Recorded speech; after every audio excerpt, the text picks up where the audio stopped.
There's lots of scoring, lots of action, and lots of collisions. It's a game played by athletes of all shapes and sizes.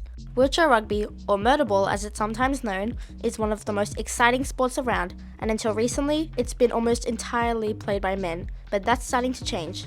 I've been a part of this sport now for almost 20 years, and I haven't seen any women play internationally and even nationally, like in these sort of comps. And now we're hearing there's probably 6 females playing, and it's absolutely amazing, to be honest, and they're all absolute guns.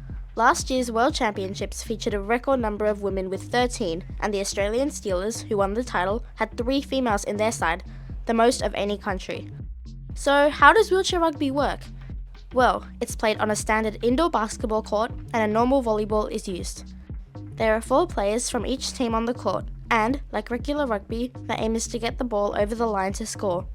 Players have different classifications from 0.5 up to 3.5 depending on their functional ability. The higher the number, the greater the functional ability.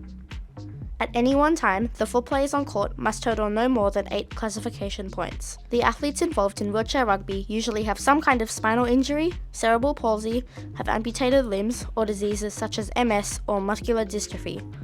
A game is made up of 4 8-minute quarters, and teams have a 40-second shot clock to score when they have the ball. Wheelchair rugby is considered a full contact sport, and contact between the wheelchairs is actually encouraged. It's quite common to see players topple out of their wheelchairs after a collision.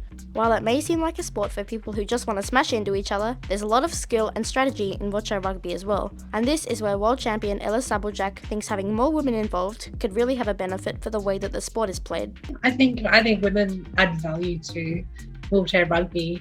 You know, we add a different perspective, and we're an underutilized resource as well. So I'm super excited to see more women come forward, and maybe eventually we can have a female competition.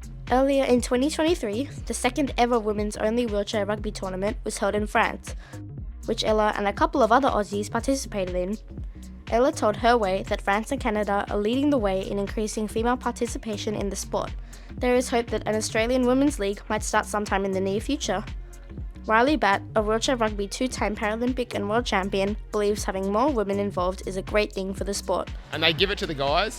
They're strong, they're fast, and anyone to play wheelchair rugby is crazy. But look, I think they just need to come and give it a go. It's fun. Like you look at all the females here playing today, they're all having a fun time, and that's what it's all about. I'm really looking forward to seeing what the future holds for women in wheelchair rugby. So there you have it. If you're a female and you've been looking for a parasport to play, why not search online and try to see where you can give wheelchair rugby a try. And while it looks like an amazing sport to play, it's also really incredible to watch. If you find a competition in your area, go along and check out the amazing athletes in action.